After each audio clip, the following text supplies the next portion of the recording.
to be careful how much you borrow. And that's true of any concept. You don't want to buy a house that you can't afford. You don't want to buy a car that you can't afford. Okay? So you have to take into consideration how much money you're going to earn, how much you should borrow to go to college. That's debt burden. Okay? So, we talked about learning target number 1, the value of an education. Real simple here. Somebody take a look at this. Spend 30 seconds taking a look at this chart right here. And then I'm going to call on somebody to explain it to me in one sentence. Or explain it to Shamoon because he doesn't understand it. What's it saying here? What is it saying? People with more education make more money. Simple as that. Well said. Thank you. The more education you have, the more money you are going to make. So somebody who drops out of high school, less than a high school diploma, and these statistics are recent. This is 1 year ago. Okay, December of last year. Somebody who's dropped out of high school, on average, is making probably $400 a week. Okay? You get that high school diploma, you can see there's a pretty big increase from dropping out to at least getting that high school diploma. You know, you're probably at about that $600 a week mark. Okay, so $200 difference. That's $800 a month. Some college or an associate's degree. Before I go any further, where is a place that you should be familiar with that you can earn an associate's degree? Harper. Harper is our community college. Okay, that's the degree you earn from Harper. A 2-year degree is an associate's degree. And you're going just over 700 hours per week. A 4-year college degree, a bachelor's degree, is something you'll earn from Northern Illinois, Eastern Illinois, Southern, UIC, Illinois State, Loyola DePaul, those kinds of places. That's a 4-year college degree. You're at that $1,050 mark. Okay? So almost twice as much as a high school graduate. And then if you get a post-bachelor's degree, a master's degree, okay, you're going up even more. So as my man here said, real simple, the more education you have, the more money you're going to make. Okay? The next thing that's important, you guys hear, about the unemployment rate in this country. You might be talking about that in your U.S. history class or your social science survey class, whatever you're reading. You might be talking about it in here. Okay? Same concept. The more education you have, so down here, that bachelor's degree or higher, the less chance of you being unemployed. Okay, so the national unemployment rate 1 year ago today was 7.8%. But you can see for a high school dropout, I'm going to say that that's probably almost 14%. Okay, compared to somebody who's gone to college, it's less than 5%. Okay? There are always exceptions to the rule. You guys can probably think of a personal example right now of somebody who hasn't gone to college and is doing well for themselves. I get that. Okay? You're going to come across people in life who've done well for themselves by not going to college. It might be somebody in your family. I have a brother that works for United Airlines, didn't go to college. He's doing okay. Okay, but I will tell you this, he's been with United Airlines for almost 20 years right now. When he first started out, he was constantly getting laid off. So he was falling into this unemployment category right here because he didn't have enough seniority. Okay? And he wasn't marketable. When you have a college degree, even though you might not be, many of us who have college degrees are working in fields that had nothing to do with what we studied in college.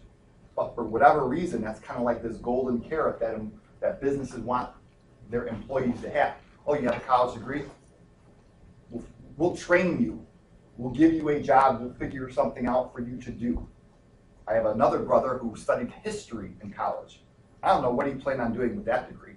He didn't study to be a history teacher. He just studied history. He sells software for Microsoft right now. Wasn't trained or prepared at all for that job in college, and he's wildly successful with what he does. Okay, so that college degree is really, really important as far as getting yourself a job. And as I just mentioned, it might not be in a field that you study. Does anybody have any questions on that? Because the next stuff, guys, is somewhat scary. We're going to talk about how expensive college is, how you're going to pay for it, the fact that you're paying for college long after you graduate. But don't lose sight of this fact. Okay, don't lose sight of the fact that you're going to make more money, okay, a lot more money, and the chances of you becoming unemployed decrease dramatically the more education that you have. Okay? Types of financial aid. They fall into two categories, as I mentioned. The gift aid, this is the great stuff. This is the free stuff. Okay, when somebody gives you a present, they don't ask you, hey, give me $50 for that. That's not a present. Okay? Gift aid is exactly what it is, and it falls into two categories: grants and scholarships. Okay, and we're going to talk about where it comes from on the next slide. But grants, I will tell you right now, grants are given by the federal government or the state government or a college itself due to one thing: financial need. Okay? The federal government and the state and colleges, they want to know how much mom and dad or whoever your legal guardian is, how much money they make. Okay, and they put you into tiers, and if you make, down here, they're going to give you free money to go to college. Okay? It could be as much as $5,000 a year. Okay, from the federal government, another $5,000 a year from the state. Free money you don't have to pay back. Okay? That's based on income and income alone. The less money you make, your family makes, the more gift aid, the more grants you will receive. Okay? If your family is very, very, very successful, then guess what? You're not going to get any of this stuff. Okay? Scholarships, though, they have nothing to do with financial need. Scholarships are given because of a specific talent. That's often called merit aid. So you can get a scholarship based on a specific ACT score, a GPA. You can be a fantastic cello player. You can be a star basketball player or other type of athlete. Often, many of our students get athletic scholarships or academic scholarships. Again, that's free money that you do not have to pay back. Okay? The other category is called self-help aid. Falls into one of these two things right here. Work study. Okay? Work study, you will get a job on your college campus. Okay? But you will not get a paycheck. So you're going to have a job. I had work study in college. I worked at the recreation center. So students that wanted to come and get a workout in, I would check their ID at the door to make sure they were actually a student at my university. So I did. Stood there at the door, checked the IDs. They went about their business. I never received a paycheck. I probably worked 15 hours a week. I don't even remember what my hourly salary was. It didn't matter because I never received a paycheck because that money was directly taken off of my tuition. So let's say I made $10 an hour and I worked 15 hours a week. That's $150, right? So that's what? That's $600 a month that I was making. I never received that money. That money was directly deducted from my tuition bill. And that's what work study is. Now you can get that check, but what are you supposed to use it for? Tuition. You walk around with $150 in your pocket when you're in college, it's sometimes tempting not to use it for tuition. So if anybody is going off to college next year and you're going to get work study, I advise you never to get that check. Okay, make sure it's taken directly off of your tuition. Okay? The other thing, what we're really going to focus on the rest of the talk here is loans. Okay? As I mentioned earlier, the service that you are receiving without paying for it technically is the college education, the college experience. Okay, you're going to borrow money to go to college, and then you're going to pay for it later after you graduate. Okay? We have, where does all of this financial aid come from? Okay, the federal government is one. We talked about that. Okay, they're only going to give money to students and families that fall below a certain income level. Do you have a question? Yeah. Go ahead. There are scholarships out there for let's say you're African American or Native American. Absolutely, absolutely. We'll talk about those right here. Okay, we'll talk about those right there.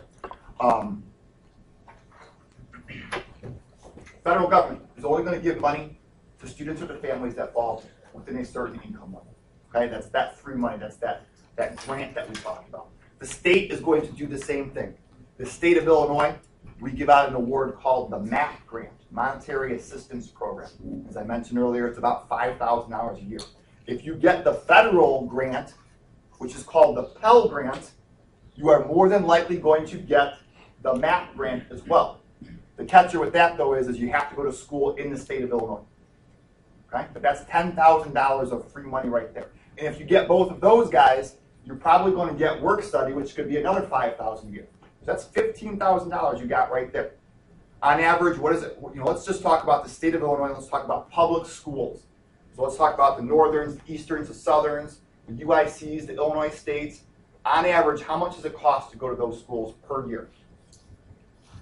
Anybody? On average, guess? 50? No, that's too high. Between 20 and 25. Somewhere right around there. So I just talked to you about $15,000 of money that you could possibly receive to go to college. So that's why I don't want you guys to get discouraged thinking it's too expensive. It's out there. There's money that's out there. Okay? The college itself is one of the primary and most generous sources of financial aid. That's called institutional aid. Okay? I just mentioned a bunch of public schools. I always like to think of the directions, northern, southern, eastern. They're not going to be as generous as your private schools. Give me some examples of private schools. Notre Dame, Loyola, Northwestern. They have lots and lots of their own money. Okay? So they're going to go ahead and give out their own money.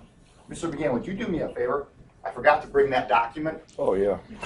If you can go into my office on my desk, there should actually be a folder on top that says Brown, because I want to show them. I just got this yesterday. So it should be right there. I know your name. Starts with a D, right? Guerrilla, right? So he was asking about these kinds of scholarships. Those are the scholarships that are posted right outside of my office. And they come in, on a weekly basis. Okay, I just got one for the District 211 scholarship. That's an example of a private or outside source. There are scholarships out there for African American students. There are scholarships out there for Latino students. There are scholarships out there for female students. There are scholarships out there for people who have Italian heritage. Any Italians in here? Okay. There are scholarships out there for people who live in Hanover Park. It's the Hanover Park Youth of the Year. I'm really not picking on you, but I need to use you as an example. Would you mind standing up for me? Okay, this is my favorite scholarship. Oh, you're actually a little taller than I thought, but it's my favorite scholarship. Stand up. It's called the Tall Club of Chicago. For a man, you have to be 6'2". He's not getting it. How tall are you? 5'3". Not happening. Okay? Stand up. How tall are you, Hunter? 5'2". For a female, you have to be, I think, 5'8" or 5'9". She's not getting it. It's their organization. They can make up their own criteria. But those are the ones that are posted all outside of my office right there. Okay? So if you really are aggressive and you have a certain situation, a certain financial situation, there's lots and lots of money that you can get. Okay? Does anybody have any questions on that? How would you apply for it? Okay. Thank you, Mr. McGinn. What I do is there's a sheet that's taped up outside the wall. Often, many, and since I've been here, they used to always mail us paper applications, so it was real easy. You'd come to me and say, hey, Mr. Murphy, can I get that Tall Club scholarship? Even though I know I'm not going to get it, I just feel like applying for it. And I would give you the paper application. Now what I'm doing is I'm posting the website. They want you to go online and apply online. And really what I'm telling you out there is the dollar amount that you're going to get. They range from $500 a year to, some of them are $5,000 a year. Some of them are local, okay? Some of them are local, like as I mentioned, the Hanover Park. You got a guy here. Some of them are national. Coca-Cola gives out a big scholarship every year. But, when you're talking about a national scholarship, you're talking about a very large pool of applicants. It can become very, very competitive. Okay, but the way you apply is you just come check them out. Yeah. When should you start applying for scholarship? When? December of your senior year is really when that heats up and begins. There's really nothing out there for juniors, and there's certainly nothing out there for sophomores. Okay? Yes, sir. So you're going to Harper for a 2-year exchange program. Are there when should you sign up for grants or scholarships? Then what should you do, a transfer scholarship after the 2 years or? So are we talking about paying for Harper first? I want to make sure I answer your question. No, after Harper. So you're not worried about Harper? You're good with that? Okay. So then what you will do is you will fill out the financial aid application. called FAFSA. So are you a senior right now? Yeah. Okay, so you're gonna be at